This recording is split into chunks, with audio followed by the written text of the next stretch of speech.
Life radio show. I'm Robert Christensen. Thank you for joining me on this wonderful, wonderful day. We're taking a break from our normal interview cycle on the podcast to talk about the 5 steps to finding your superpower. Everybody in my world and all the people I work with have a superpower. The question is, are you willing to believe that you have one? Will you go look for it? And will you do what it takes to build that superpower, exercise those muscles, and bring it back into the world in a joyous way? This cycle I just talked about here, this releasing of an old idea, the rebirth of a new idea, and the rising up of that new idea in this cycle is a classic human story, human trait about overcoming our difficulties and becoming who we were meant to be. And it's a journey. And we often don't know where the journey is going to take us. But with the right attitude and with the right guidance, we can go on journeys to learn about ourselves, to discover who we were meant to be through this cycle, and ultimately bringing that superpower, that hardened, sharpened skill set back to the people in a joyous, happy way that benefits society as a whole. It is an amazing cycle that so many people have written about and put into print and have established long-standing archetypes around these journeys for people. And so what I'm trying to do for you today is to give you 5 steps that you have to go through to help figure out what that process looks like. Joseph Campbell wrote about it in many of his books. He talks about it called the hero's journey, and every human being has a hero's journey, and it's about becoming who you are. You remember in Star Wars, Luke Skywalker was reluctantly believing that he could be a Jedi Knight, and it was his journey to go through that process to become that Jedi. And so it was founded in that fundamental hero's journey. And what we're going to talk about is your hero's journey. All right, so our first step, the first step in any journey is the belief that there is a superpower within you that has to come out. It is a desire that must manifest itself, that you were born to do. And I think about this recent documentary about drummers on Netflix called Count Me In. And I'm a musician. I love being a musician. I was a trained classical trombone player when I was in elementary school, all the way through high school. And I shifted over to guitar, bass, songwriting, producing in a heavy metal hard rock band. That was in the 80s.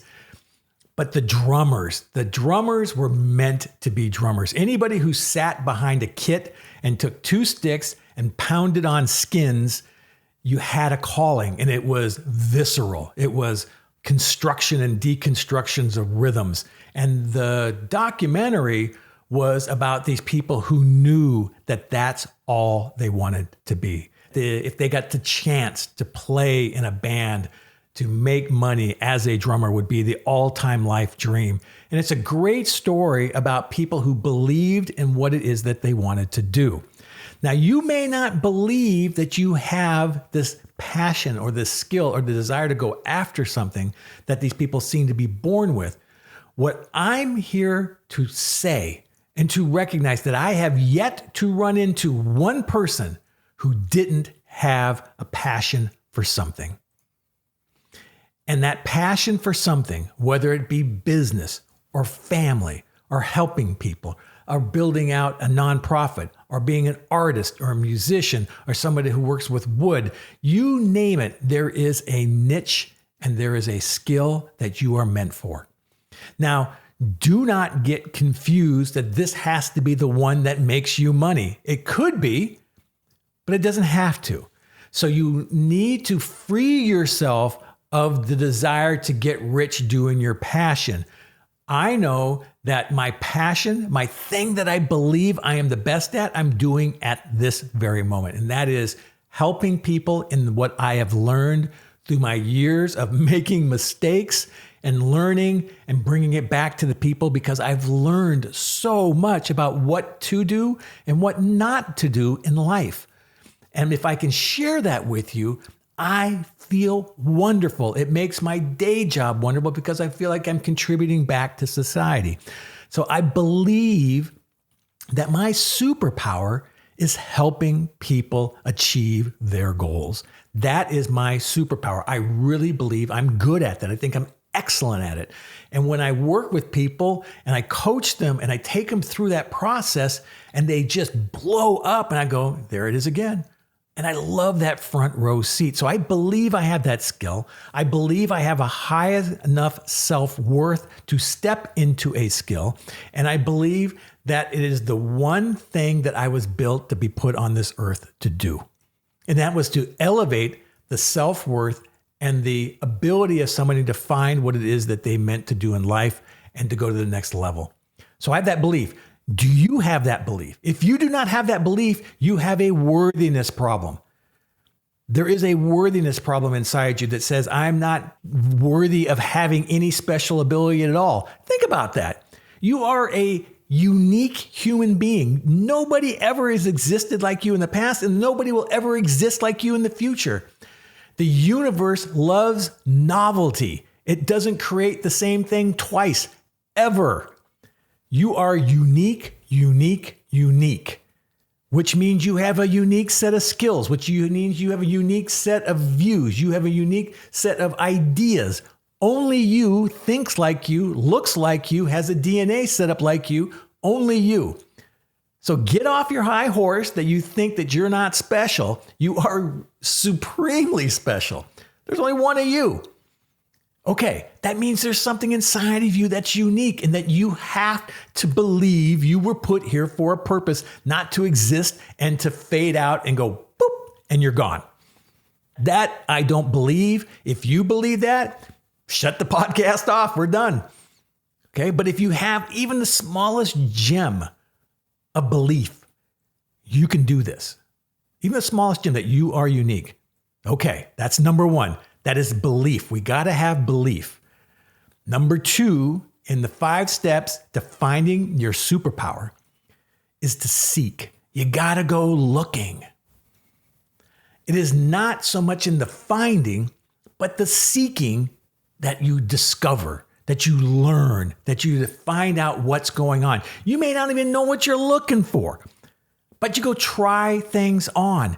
It's like going to the mall or going shopping or looking at something online and you're saying, do I like that or do I not like that? You have preferences. And there are a number of things out there, individual personality tests that will help you discover your preferences. One of them is Myers-Briggs. Myers-Briggs will help you determine where your preferences are. You may need to get a coach to help you with your preferences. You may need to take some self-evaluation. Hey, I love doing astrology with my friend Josh Hedaya. Josh is an amazing person to say, hey, you were put on this earth for this purpose because the stars and the planet said so. He's wonderful at it, just wonderful. And it helped clarify a lot of stuff for me. It totally helped me understand where I was supposed to navigate. So I love doing that, but that may not be for you. Find out how to go about seeking the things that you want to do. Remember, this isn't about money. You're not looking for a superpower that's going to make you rich. You're looking for a superpower that's going to give you joy and happiness. That's going to be something that you would want to do for free for the rest of your life because you just feel so damn good doing it. Think about it. There is something out there that you want to do no matter what. And if you got to do it all the time and someone paid you, oh my God. But if they don't, that's fine too. I know so many artists that spend time doing their art and they don't get paid a dime, but they love it. My wife loves making quilts and giving them to people. She does these t-shirt quilts where she takes all the t-shirts from these children when they were young, sews them up and makes a t-shirt quilt of so it's like this history of this child in a quilt, and they give it to the child when they're 18, they graduate from high school, and then they take it with them for the rest of their lives, and she gives it to them. Okay, that's her superpower, is her sewing and her skill sets and her giving, and she just gives and then she lets it go. It's an amazing thing, and she loves that superpower. That's what she does really well. And she does a bunch of other things really well. But my point is this, she doesn't want to get rich on it. She wants to do it because it gives her great joy, and she got really good at making quilts. And so they're just works of art. They're amazing. You have to go look. You have to try on new clothes. You have to walk in different pairs of shoes to know what type of shoes you want. So you have to decide, are you going to take some classes? Are you going to go do something that you want to go do? Are you going to take vocal lessons because you want to sing better in a choir or in a group or in a band? Do you want to take piano lessons because you want to sit down and learn a song that you hear on the radio, and you want to be the person at a party someday in the future that sits down at the piano and plays for everybody and everybody claps? That's kind of cool. For me, I love that stuff. Be able to pick up a guitar, knock out a tune, and everybody goes, wow, that was great. You know, that moment in time. So I try on all these different things, right? So what I found over the last several years, specifically through COVID, was I love to garden. I always wanted to garden, but I never took the time. But COVID happened and I had the time. So I gardened. It turned out I'm a damn good gardener. I didn't know I was. I didn't think I had the skill set, but I do. Number two is that I love woodworking. I've always had a passion for working with wood. I love the feel and the smell and the colors and just everything about wood. And I love the authentic colors. I don't like using stains. I want to see the colors of the wood come through, and I want to try to work with it and match it and get really good at my seams and my joins and stuff like that. And I've been making tables lately that have just been spectacular. I just love them. And they're not for sale. They're in my house where I can see them. I can set my drink on it. I can have them in place. And then when people walk in, they go, hey, that's a great table. And I can say, I made that. I went looking for things. I started trying things on. I've been a photographer since I was 14. And I knew from day one when I picked up a camera that that was a passion. And I've been doing it ever since. And it gives me great joy.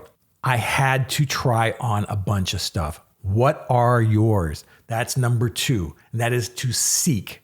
The third step in finding your superpower is alignment.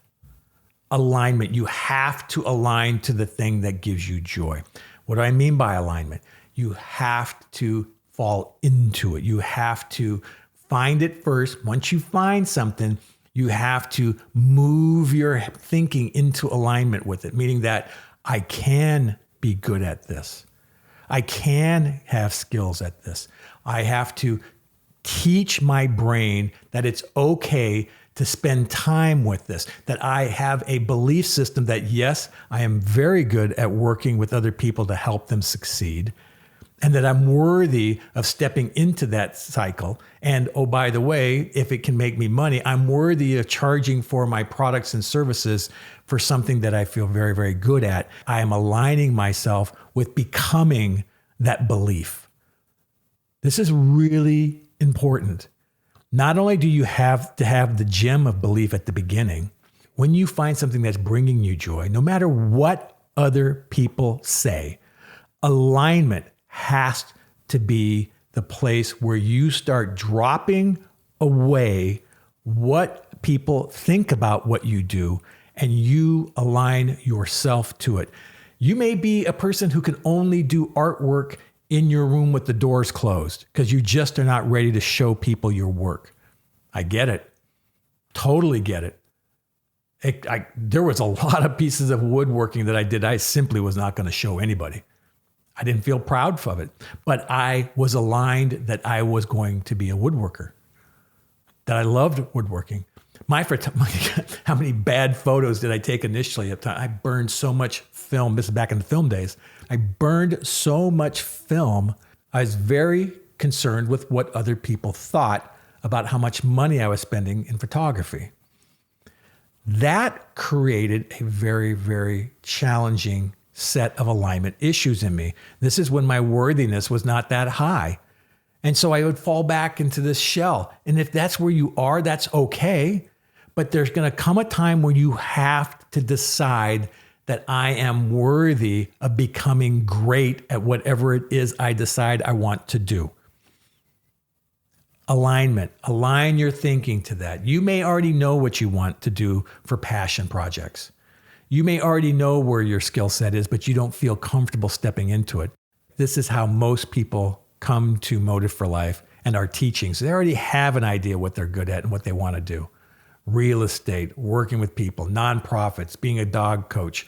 Listen to everybody who's been on the Motive for Life show as an interview. They all have passions. It's now about their alignment and getting into a worthiness state where they feel they can take it to the next level.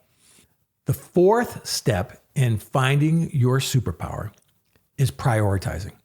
Prioritizing your time, making time to work on your skill, blocking out scheduled time to go do that. This is the part that is often hard for people to invest and make time for what they believe is their passion, what is their superpower. I encourage my clients and people who come to Motive for Life to calendar it. Put it on your calendar. If you are not running your life by a calendar, get to the point where you run your life on a calendar and put time on your calendar. I call it block scheduling to do your passion. Saturday mornings are podcast publication mornings for Motive for Life. I typically have put on my calendar block scheduling to do this work, to research this stuff, and to put the podcasts together prior to them getting published.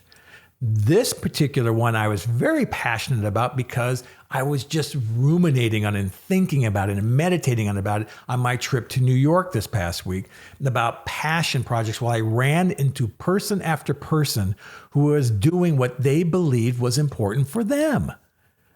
Whether it's a street musician, somebody in business, why were they doing what they were doing? That's what I wanted to know.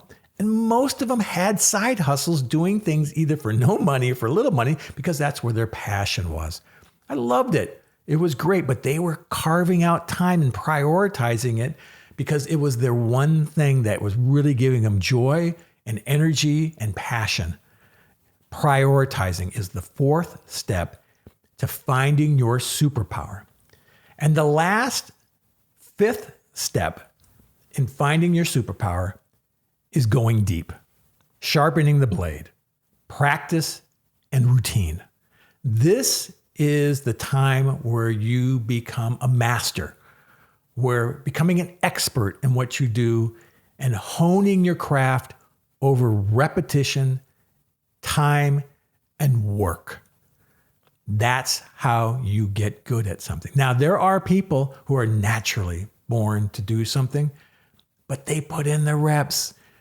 Nobody got to the top of the heap as a champion in any particular sport, arts, music, business without putting in the reps, without practice and routine and education and getting people to support them and getting coaches and to do it and to do it and to do it and to do it.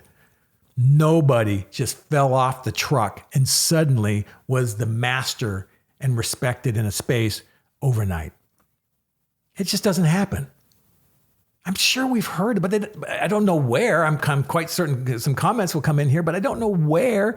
Everybody I know who's good at what they do, specifically their superpower, has a ridiculous number of hours in their passion because they believed, they went seeking and they found it. They aligned their thinking around higher self-worth and that they were called to do this, that somewhere inside them was a casting call, a jewel of integrity inside them. I mean, this little nugget that says you were meant to go do this. And then they prioritized around it. They gave belief to it and they dedicated and then they invested over time. This process, this step process that I just walked through, the 5 steps, the belief, the seeking, the alignment, the prioritizing, and the sharpening of the blade, the going deep is how we find our superpower. But more importantly, how we bring our superpower to the rest of the world and to the benefit of mankind. That's how we elevate our wellness here on this planet. It's how I help you become a better person, because when I help you, I help me. It's just this flow. That's why I've been doing podcasts, 146 of them now, because the 146 investments has paid off for me in my worthiness and how I feel about myself and the give that constantly goes on in my life, because I get so many other places in my life. It's just flow. It constantly is flowing, constantly is flowing, constantly is flowing. This is Robert Christensen with Motive for Life. Thank you for joining me. We have free stuff at Motive for Life. You can get the gift on our website, motiveforlife.com. Go to the resources and pull down the gift. It is a 90-day training transformation program that will completely shift your belief system about worthiness, about what you deserve, and helping you find your passions. It will completely uproot all of the images, languages, and emotions that you have if you do the 90-day work. Remember, only you can invest the time to change your life. If you're not working on it, nobody else will. Hands down. Right? Nobody else is going to do the work for you. Thank you for joining me. I love you, and we'll be back with you next week. Bye-bye.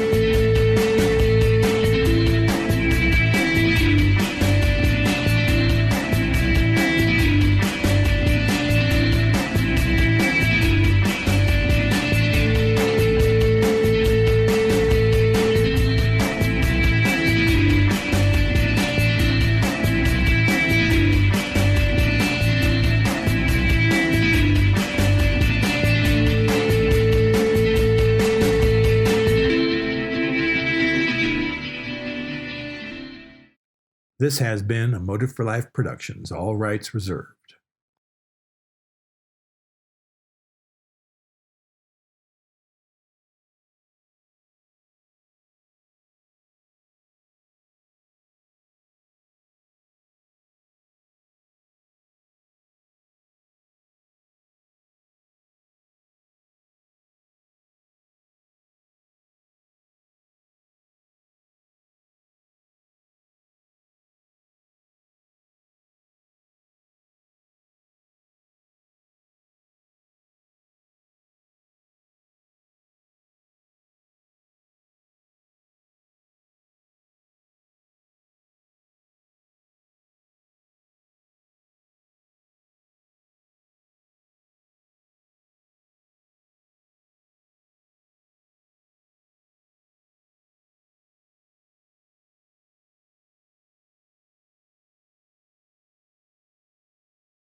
This has been a Motive for Life Productions, all rights reserved.